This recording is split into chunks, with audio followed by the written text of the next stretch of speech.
you join us as we embark upon making ourselves better from the inside out. We have a lineup of dynamic speakers. We have topics that are uncharted and never discussed before that we will share. Our only desire for the day is that you become better.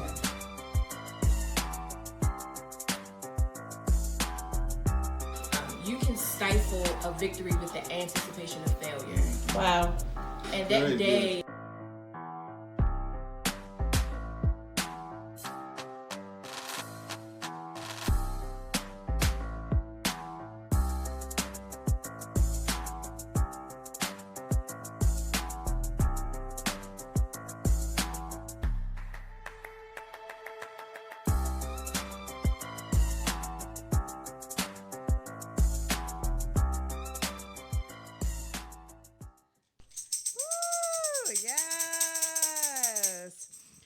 Happy Thursday, and welcome to the Lady Nakia Wright Show, a life reimagined.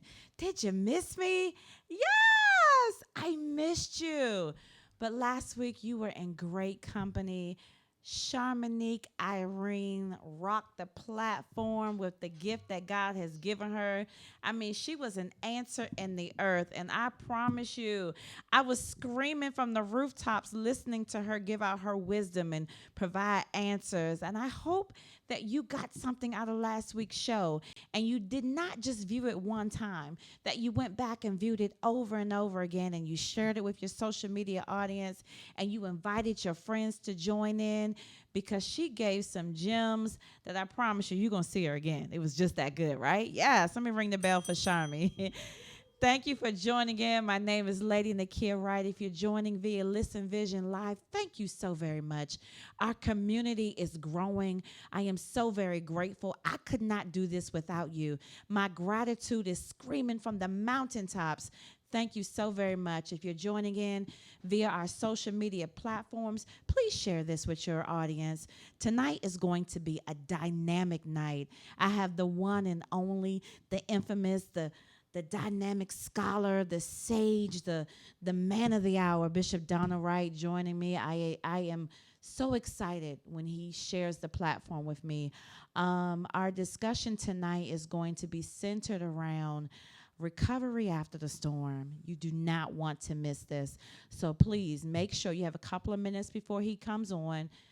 Text your friends, hit the share button, do what you got to do, but join. Make sure that everyone you know that has had a storm in their life and they're in a season of recovery, have them join in tonight. Answers will be given. I promise you that. I'm excited again. I wasn't with you last week, and I really did miss you. It is my heart's desire to come before you each and every week to offer you a fresh word, the sentiments of my heart. Many of us are living a life that we never imagined. So in my reimagined life, I'm living to be an answer. So again, I thank you. I thank you. I thank you. I thank you. Yes. So listen, today is the 4th day of October. Is it the 4th day? The 3rd day of October? What's today? The 3rd day of October. Are you aware of all of the highlights that's happening in the month of October? The month of October is Breast Cancer Awareness Month. It is also Domestic Violence Awareness Month. It is SIDS Awareness Month, and it is Down Syndrome Awareness Month. Were you aware that all of those things were taking place in the month of October? Prayer warriors, we need you. These things are on our forefront for a reason. If you are if you are yourselves or someone you know are living with any of these awarenesses that we are highlighting today, SIDS, domestic violence, breast cancer awareness, Down syndrome, please pray for these. Add these to your prayer time. Become an answer in the earth while nobody else is watching. You never know the power and the impact of your prayers. You may not ever know until you get to heaven. But trust me, when you bombard the heavens, you make somebody else's load lighter. So again, I'm calling on my prayer warriors for the month of October. Join me as we pray for the many platforms that are brought forth during the month of October. And also, oh my goodness, like there should be a celebration. October is also Pastor Appreciation Month. Woo! Yes. Being married to a pastor, it is one of those jobs that's a thankless job. They give their entire life, and what they give back is not even 50% of what they give. And they're not in it to receive, they're in it to give. And I take my hat off to anyone who answers the call of being a pastor. It is not an easy assignment, but they do it so graciously. So with everything in me, I salute every pastor that has answered the call. I pray that God answers all of your prayers exceedingly and abundantly of what you can even ask for or think. Pastors are necessary and much needed in the earth. I know that my life is different because of my pastor. He's one of the greatest men that's ever walked the face of this earth, and I am grateful for his yes. So if you have a pastor, make sure during the month of October, well, every month, but we'll just say the month of October, you not only pray for your pastor, you let him or her know how much you appreciate their call. Without them, I don't know where we would be. So God, I thank you for every pastor that's answered the call. Woo-woo! Come on, October. October is giving so much. Let me tell you something. There is not a lot of free time in the month of October because you're praying for all of these awarenesses and you are calling out your pastor's name daily. We look at them and we feel like they're strong enough to carry the assignment, so we don't pray for them as often as we should, and we look at them as if they never have a down moment, or if life doesn't actually happen for them, that they're invincible. They're human, just like us. So make sure you call their name out every chance you get. And with that being said, my pastor is joining me tonight. Yes. Before we take a break, I do want to ask each and every one of you to mark your calendars for Monday, November the 4th. My good girlfriend, Dr. Kimley King, just put out her recent literary work, Brain Beauty. Yes. And actually, yesterday, she hit the #1 charts on Amazon in the area of beauty. So I'm so excited about it. I called her yesterday screaming from the rooftops like, Lady Kim, you #1. Yes. But I asked a group of dynamic women who absolutely adore Lady Kim to join me on Monday, November the 4th from 7 o'clock to 9 o'clock p.m. for a Facebook Live Life of Books discussion about her recent literary work. I would love for you to join us via Facebook. It's going to be absolutely dynamic. Myself, along with Dr. Kim, Lady Davis from Highland Park, Lady Wendy Nelson from Baltimore, and Lady Faye Bell.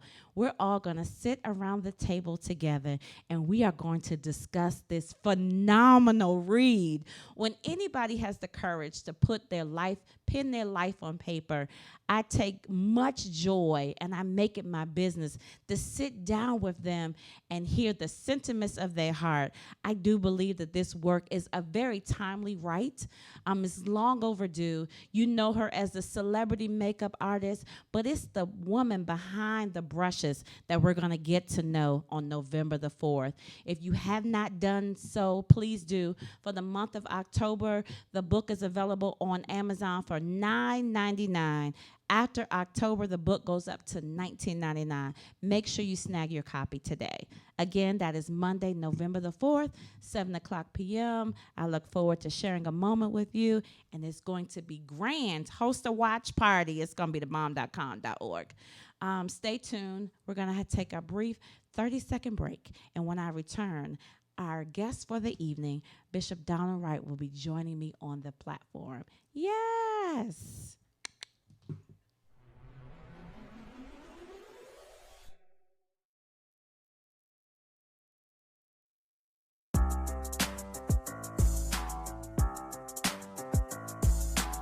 Will you join us as we embark upon making ourselves better from the inside out? We have a lineup of dynamic speakers.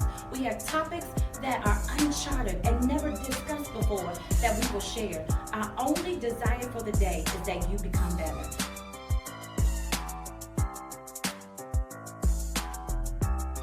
You can stifle a victory with the anticipation of failure.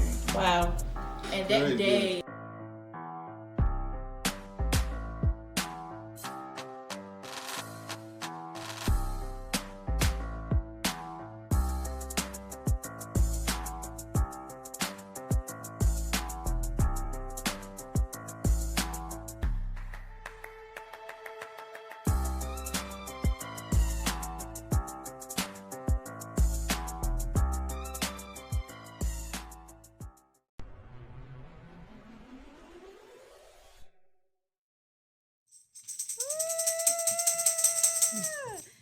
Yes, I'm grinning from ear to ear because I got my boo on the platform with me.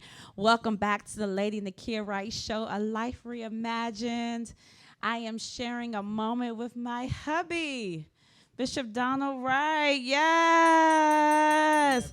Okay, listen, y'all don't know this, but Bishop and I just celebrated our 6-year anniversary on Monday. Ooh!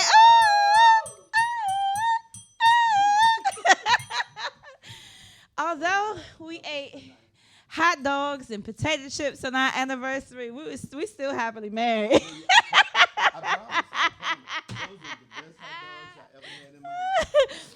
It's been such a joy sharing life with you. There is never a dull moment. I think one of the greatest things that could have ever happened in my life was that you made me Mrs. Wright. So I'm excited. Thank you, baby. You're welcome. Yes. Look, I'm like pausing because statistics came out earlier today. I was watching the news and it was about marriage and men picking rings and on and on. How do you know when you found the right lady?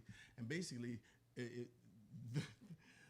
article said that it's the women that drop all the hints. So after you finished telling me we was gonna get married, I obeyed you. Whatever. He never even asked to marry me, y'all. He was so confident that I was going to say yes. He just took me to Upper Marlboro and got a marriage license. He never even asked me. But I never saw you hit the exit button in the car. She never tried to get out the car. It must have been God's will. The marriage license was $70. You know, it's the age of cashless society now. So I looked in my pocket and I had 3 20s and a 10. The lady said $70, and I said, I don't know. That must be a sign That or is something. a sign. Yes. It's a sign. And he married me on his birthday, so I'm just a gift that just keep on giving. Oh. Yeah, I'm trying to tell you. I'm speechless. I'm speechless. I'm a good follower. Yeah, listen, whatever. And we have the best church on the planet because they celebrated us on Sunday in grand style. Like, I am still in awe. We're still getting gifts. So they made it so that on Sunday we had a huge celebration. And every day since, we've had a delivery at our home for our anniversary. It's absolutely fabulous. People don't have to be nice. They don't have to be kind. They don't have to love you. And the house lives in love, and I'm so grateful. I'm really grateful to the point where Sunday it was almost a miracle. I got speechless, So that was don't try it. Listen, I wrote it in my book. I guess Shami's behind the scenes, really laughing. Shami, you're laughing really a little bit too hard. It's a little bit too hard. The thing that I admire about our covenant is that we have not had an easy summer. We had a summer where it felt like I can't catch my breath. It felt like you don't ever question whether or not you're in the will of God. You know that you're in his will. You know that you're in a promised place. You know that this is the process to promise. And however, life has literally taken the wind out of your sail. And for us to still be sitting here and happily married in our hearts, in our home, when no one is looking, out in public saying it loud, is a testament of how good God is. And while we are smiling, we're in a place where storms has happened, and we're in our after the storm moments. And Bishop, I asked you here this evening because this week on our sofa, when I said, babe, I can't breathe, and you shared with me some steps to recovery after the storm. And I wanted today to continue that conversation. I think that it's so needful. It's so necessary when you reach a place where inexplicably your emotions just go awry, and then you have to deal with life, the part that you like, the part you don't, the part you understand, the part you don't understand. But it's the part that God helps you walk through. And of course, to us, our faith is everything. So I'm a faith-driven individual. I don't really subscribe to much else.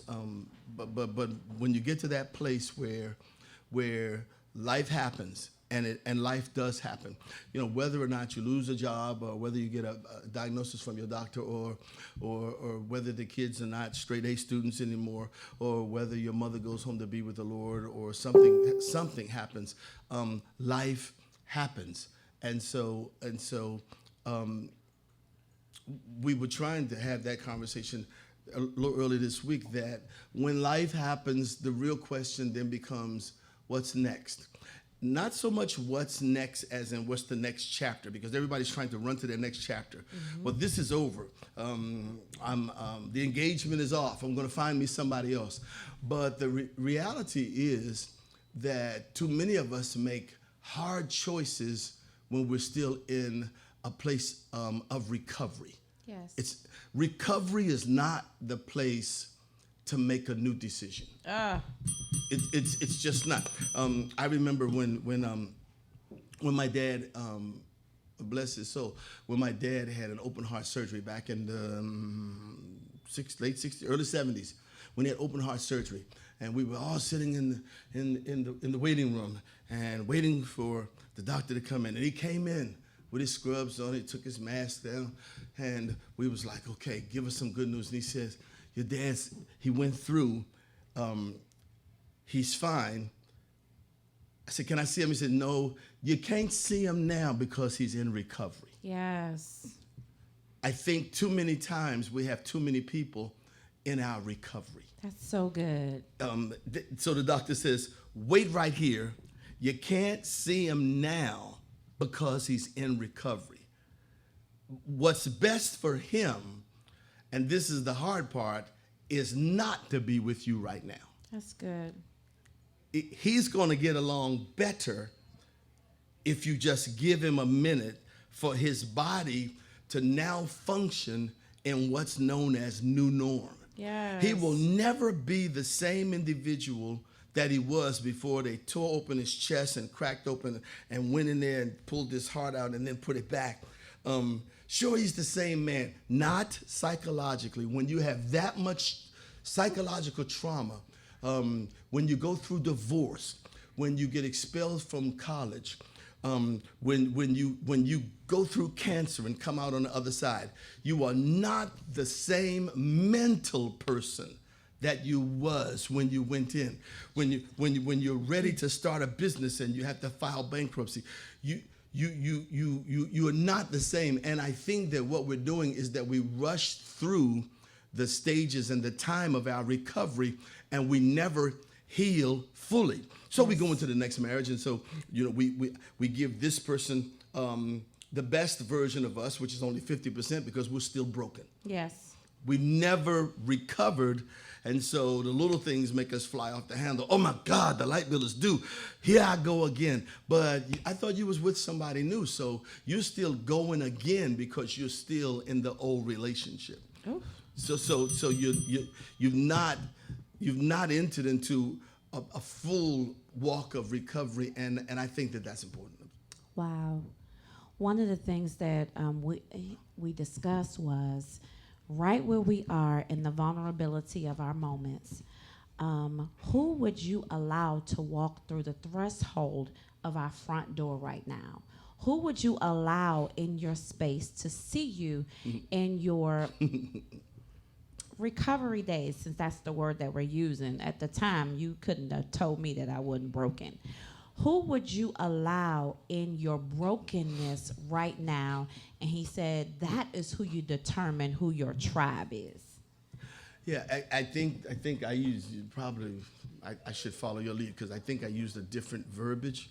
I don't know. Should I say that? Yes, absolutely. I was saying that when a woman gives birth, and she has her doctors there, and life is happening, and her hair is a mess, and the baby's coming, and the afterbirth is all here. And your legs is wide open Yeah, up in the air. It's just life the whole is, show.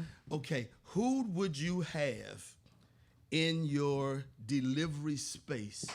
Because those might be the people that you need, and everybody else needs to be excluded until you recover. Yes. Those that you cannot trust with your intimate secrets, who will guard you when you're vulnerable, are the people that should be in your recovery space. Because right now, I don't even really, back to the one when the woman gives birth, it's not a time for your girlfriend to tell you, jump up and get your hair done, baby, you'll feel better. I just delivered something. Yes. I don't want no hair done. I don't want no meal. I just want to understand what just happened. Yes. And when life happens, I think we jump up from the place that it happened, and without reconciling to our own heart that I'm okay, it's going to be all right, and the little loss of blood didn't kill me, and I'm going to catch my breath. And we jump right out of trouble back into life before we catch our breath, and that makes us vulnerable. That's very good. How do you get back? How do you get to know yourself all over again? Because when life happens, psychologically, you never fully recover from that place. You and I spoke about this earlier, and I use Job as my reference. We always focus from a preacher's standpoint. We always focus from the point that Job received double for what he went through. But how can you enjoy double when you lost everything? You lost all your kids. You lost everything of value to you. How do you enjoy double with a new mindset and you lost everything? Well, you're going to throw me under the bus on this one because I'm going to get so many text messages. It's going to be almost hate mail. Y'all leave my husband alone. I'll fight for him. There you go. I'll see cut there, somebody see for there, him. see there. I'm trying to tell y'all Spirit of that Peter woman don't play. will rise up. That woman don't play. I don't preach Job often because I don't understand the book. I understand that it is a poetic book in some of its writings, but I don't really understand the book. And I'd be very transparent and vulnerable right here saying it. I don't preach the book of Job often, but I do take a lot of his wisdom because I don't know what it is to wake up in the morning and all 7 of my sons are dead.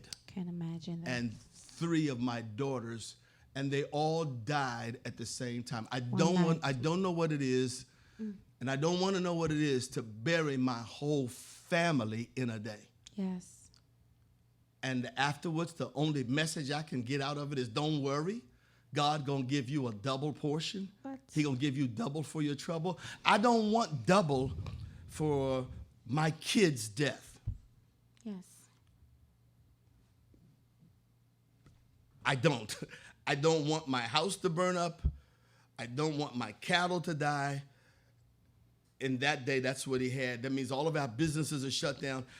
And I don't want my wife to look at me and say, you're a fool. Why don't you just curse God and die? I don't want to live in a house where my family is suggesting that I curse the Creator.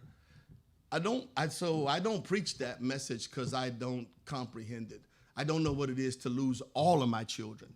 I mean, I feel bad if they don't give me a Christmas card. Yeah. So I'm not the Job guy. I'm It ain't gonna be no pastors preaching Job on Sunday. know. So, but we preach it, and the pews are alive. But don't worry, God gonna give you back all that you lost. That. Wait. Hold on a minute. Hold on a minute. Can't bring my babies back. Hold on a minute. My father died when my oldest son was 6 months old. I remember him playing with him on the bed, and my dad was on his knees beside the bed because Donald was a chubby baby, and he was just rolling him back and forth, and Donald thought that was the funniest thing. I can't imagine burying him and his brothers and his sister. I can't imagine that. And then in 20 minutes time in church, I've gotten over my crisis because God's going to give me double for my trouble. Let's go on to something I can relate to. So I'm a man of faith. So the book tells me, let's just skip over that because I don't know about that. And, but I do know this, that when Job did ask questions, and God asked him, where were you when I hung the stars in the sky? And where were you? It's not that I haven't read the book. Job, where were you when I did all that I do? The Bible said that Job put his hand over his mouth. Said, man, I got nothing else to say because I think that I've said too much, even though I've lost because God is sovereign. I get all of that. But I was just this week at home, and I was meditating. I was meditating the flood, and that's kind of above my pay grade as well. But I was meditating the flood when Noah built the ark.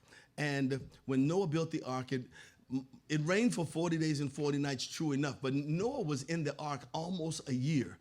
Keep following the study because the waters had not receded yet. So there was no place to go until when your storm is over, you have to wait until the passageway is clear. That's good. Okay, so the text says that the first thing that Noah did was he sent a raven out. And I don't know, we don't always know what ravens are, but it's a blackbird or a crow. But it's a dirty bird, okay? Fast forward, after that, he sent a dove out. The point that when you have crisis, your better judgment is not clean. You send out what's expendable, and he sent the dirty bird out first. Wow. Selah. He did. He sent out a not so great choice while he was recovering in his trauma. 40 days, 40 nights of rain, and everything that he knew, all of his friends' homes, his home, all of his businesses, everything that he knew that was his norm is gone. You can't tell me that psychologically that doesn't bother you. It doesn't put you in a state that if we was to go home tonight and everything that we have is gone, that we're going to be okay in the morning. We'll all stay at Sharmi's house and we'll all be fine. You don't wake up fine in the morning after you lost everything. And my heart aches because it's difficult to have this conversation. If someone, a loved one passes away and 8 years later, someone tells you, why are you still struggling with that? Why don't you get over that?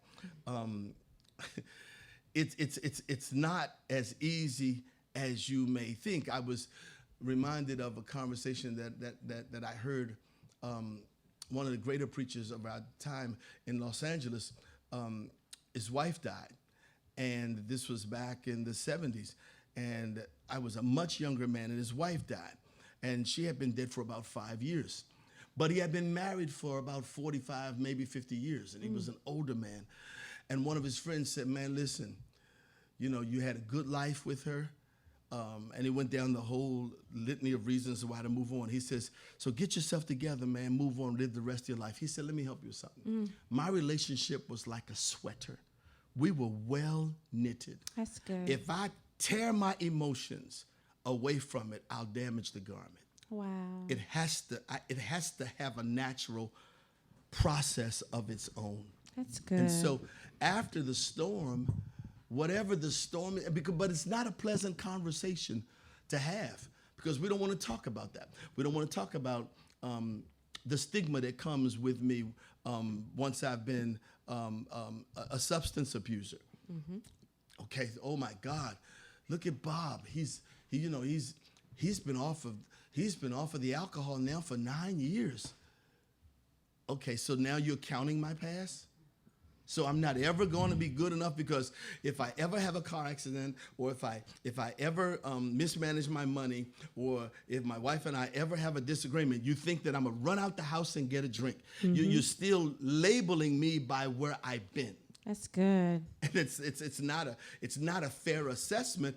Now, all of that being observed says this, that most of us run into our shell because we haven't found anybody that we trust to love us enough with our truth. That's good. If you were to give 5 steps of how to handle your mind in recovery, what 5, and it could be 3, it could be 5, it could be 7, but what steps would you advise somebody to take in the recovery process as they work towards moving back to a new place of wholeness? The first thing that I would say would be to recognize that the trouble came and it hit me as hard as it could. And number one, I'm still alive. Hey, I'm still here. I'm still alive. Now, no. True enough. I don't know what I'm supposed to do next, but I'm still here. Yes, celebrate it's that. It's like being shot, with a gun, and you go and you wake up out of recovery and you go, wow, I'm still here. I'm still alive. Okay, so take it in, breathe, that this didn't destroy you. And then give yourself a minute to process what happened. I went through, it was painful. I'm on the other side of what, and the other side to do what. I'm here. Take a minute. I think that my greatest, my faith leads me all the time, and I really sense the presence of the Lord to say this to somebody watching. It's okay to give yourself permission to process. You don't owe nobody an explanation as to how your mind and your heart works. This is, you ready? This is now all about you. Amen. It's all about you. If you feel like moving forward, go. If you need a pause, take the pause. So give yourself permission to process. After that, accept this to be truth, that life as you knew it here is different now. It's different. Whether it's a divorce is a death all by itself. That's It good, literally is. It's a death. Something dies and something has to be resurrected in order for you to move on. Whether it's your business, whether your 401k is down to 39.5, and I don't know what it is, but you have to give yourself permission to understand. Else, you'll be doing yourself more harm than good. It'll be self-inflicted wounds. Because you didn't give yourself permission, trying to go real fast to keep up with folks who are going somewhere without you. I get fascinated riding down the street. You see folks taking selfies in their cars. Everybody wants to take a picture of me. And what I want to know is, what's wrong with you that you have to redefine you every 20 minutes? There's something there that was never solidified or never valued or was never spoken up for.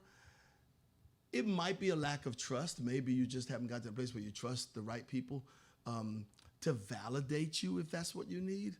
But whatever it is, take the time to listen to your own heartbeat. Yes. Because after the storm is a dangerous place to try to move forward. Find out what just happened.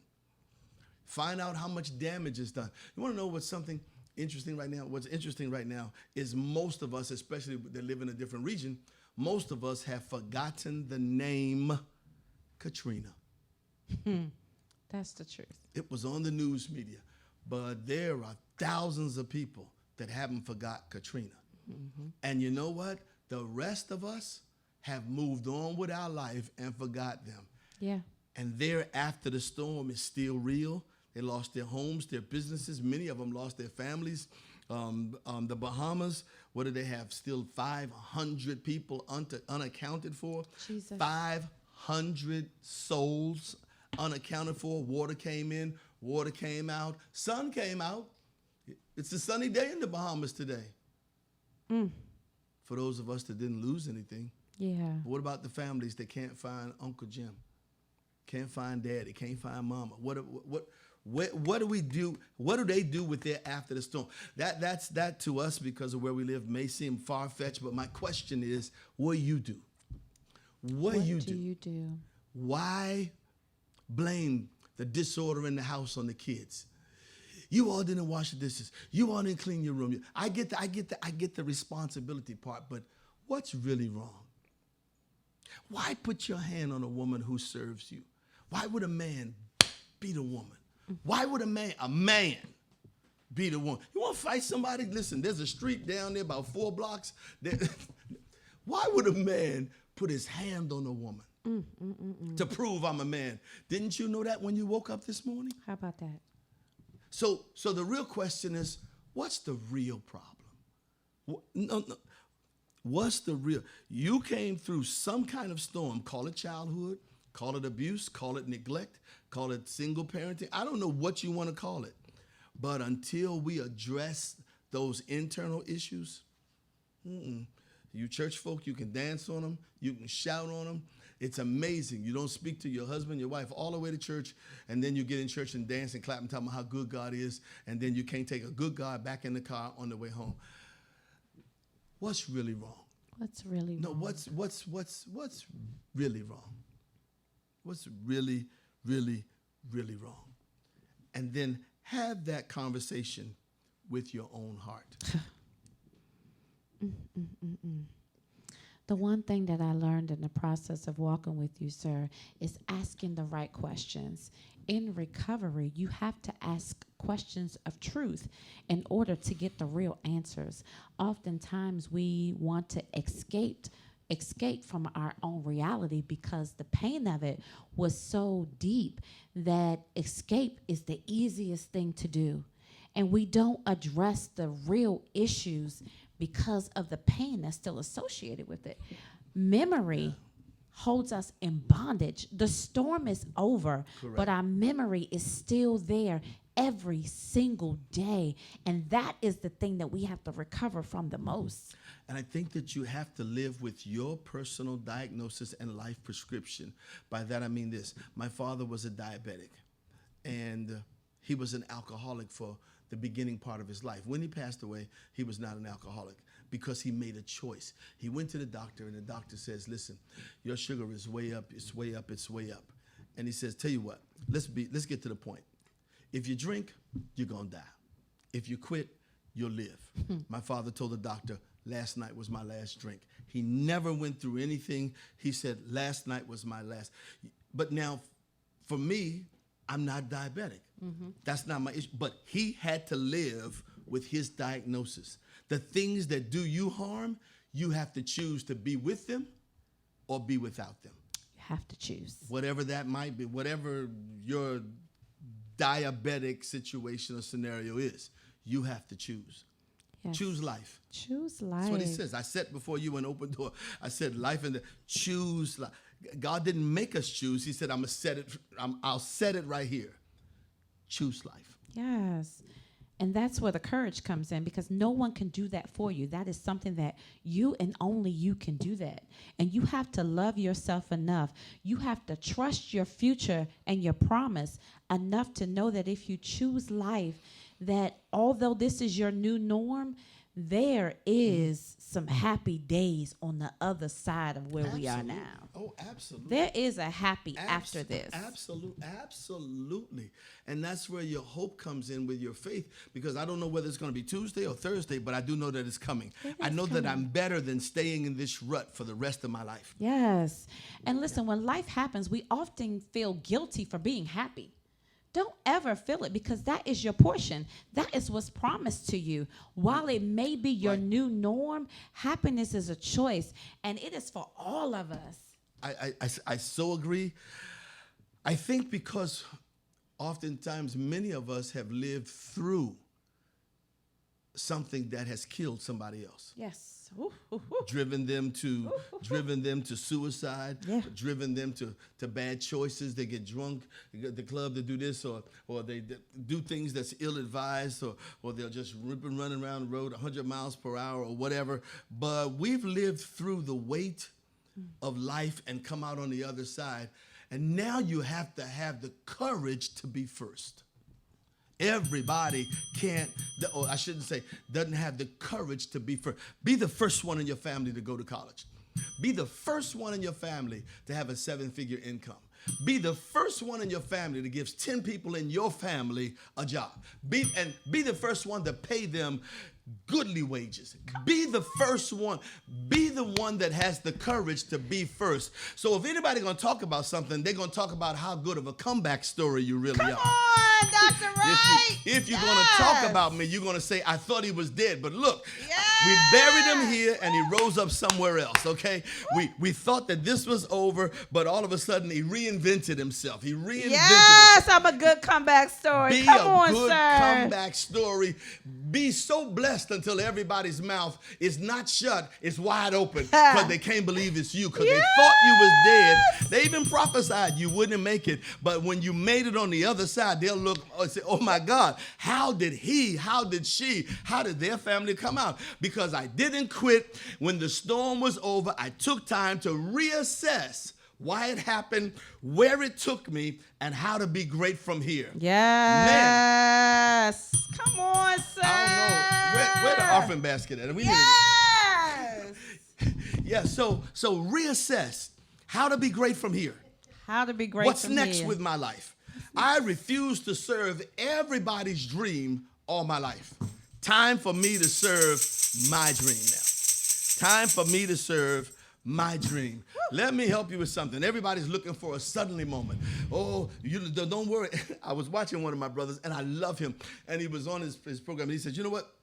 God's going to give you a suddenly moment. He was in the TV studio. He said, God's going to give you a suddenly moment. God's going to give you a suddenly moment. And I thought about that. Suddenly takes a while.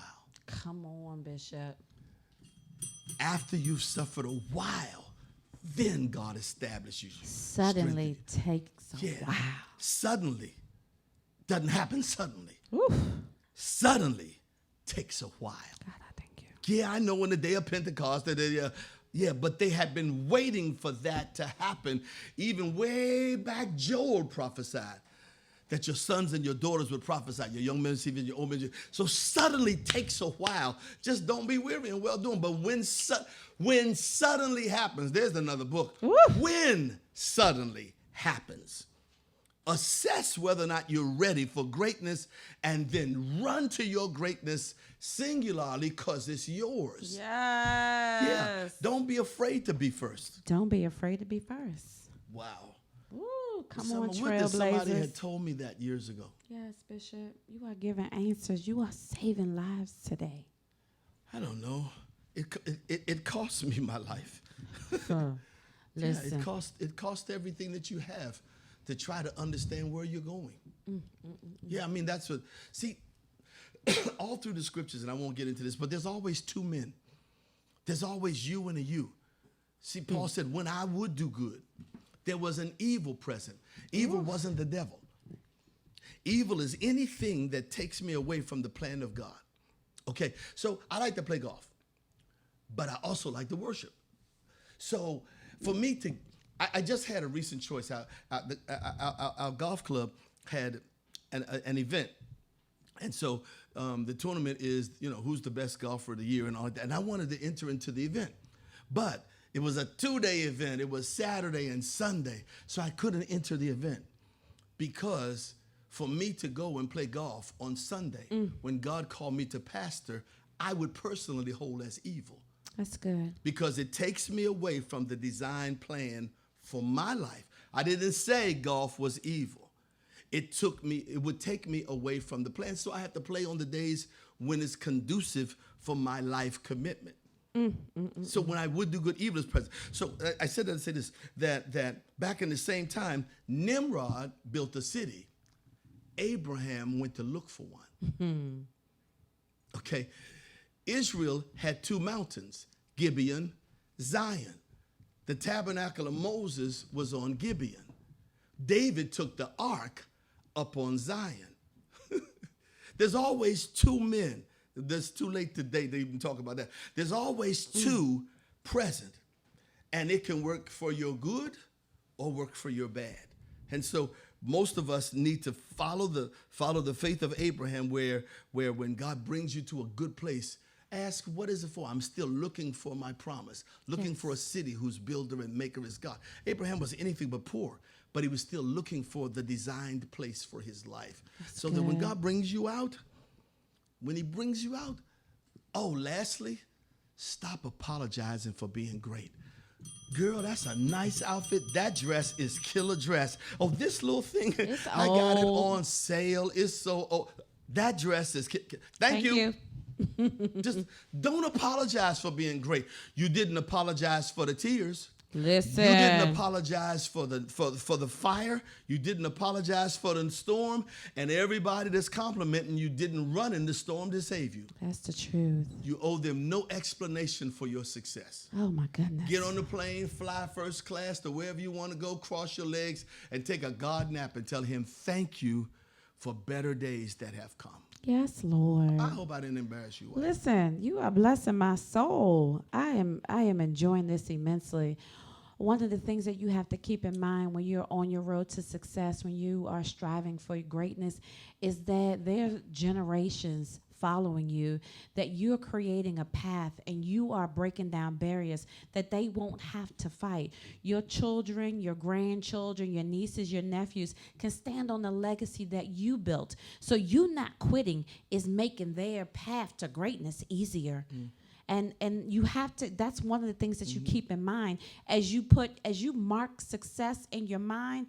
If you, on the days that I don't feel like doing this, on your I'm ready to quit days, remember that child that you gave life to, those nieces and nephews that you're looking for, if you don't conquer this battle, if you don't conquer this storm, they're going to have to fight it. We are after breaking curses. Right. We are after living lives and conquering them in a successful way so the ones behind us won't have to fight battles we failed at. That is so good.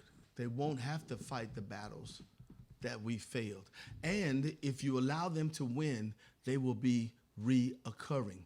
Most people think that when David fought Goliath, that was the first time that a Philistine had boasted and bragged. Not true. Go back to 1 Samuel. Go back in the book 16 chapters. Go back at least 15 chapters, and you will see that the Philistines invaded, excuse me, and when Eli heard that the Ark of the Covenant was stolen, he fell backwards off the fence, and he broke his neck, as if to say, life without God is not worth living. Yes. But they failed to get victory over the Philistines, and they came back again. Jesus. The thing that you let live, it's just some water, I'm good.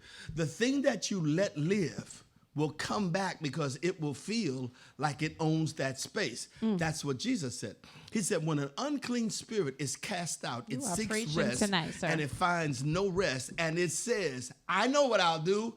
I'll go back to my house. He'll call you his house, an unclean spirit. And he will take with him some help so he don't ever get pulled out no more. And he will take with him 7 other spirits more. So you only started out with 1, and then you'll end up with 8.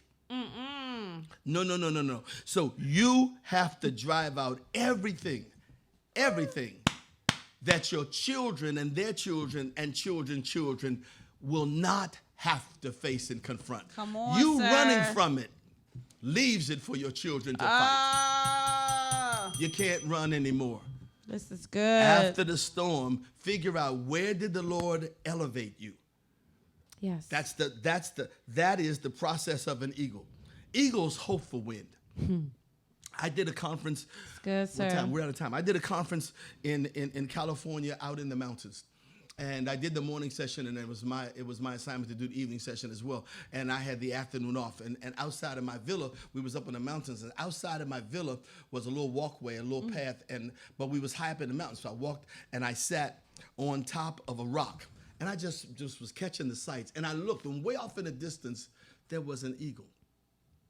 Never saw him take off. He was way off in the distance, but I saw him glide. And he went way down in the canyon as if he was looking for lunch. And then he did something with his wings, and he rode the wind high again. And he soared. I watched him for about an hour. It was the most fascinating thing. And my point is, when the wind is blowing, just adjust your wings. That's good. And see where the wind takes you. That's good. Just see where the wind is one of the 7 things in the text that represents the Holy Spirit: the water, the wind, the dove, the fire. Okay, wind. When the wind is blowing, find out where he's taking you. And then after your storm, you will not be the place where you was. Amen. You get this together, Mom. Dad, trust me. You're going to be the first one in your family to ever leave this mark in the earth. Amen. Amen. Thank God for water. Thank God for water. Sir, thank you so very much for your wisdom. Thank you for your information, your knowledge, the anointing that's on your life. Thank you for being so free to share it. I do feel and believe that this word touched not only my life, but somebody else's life that is listening.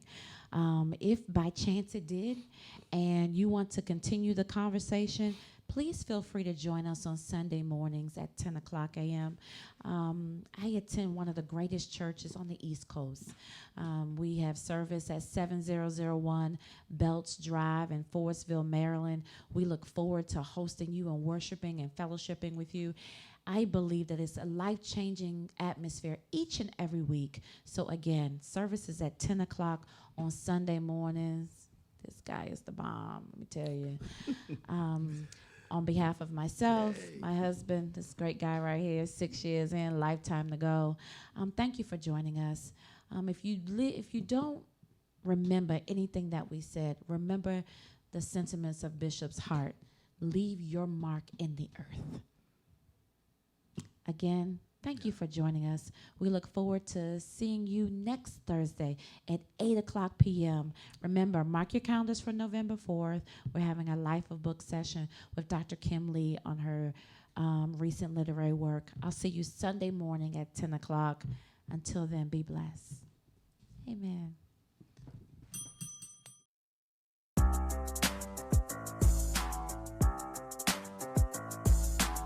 Will you join us as we embark upon making ourselves better from the inside out? We have a lineup of dynamic speakers. We have topics that are uncharted and never discussed before that we will share. Our only desire for the day is that you become better.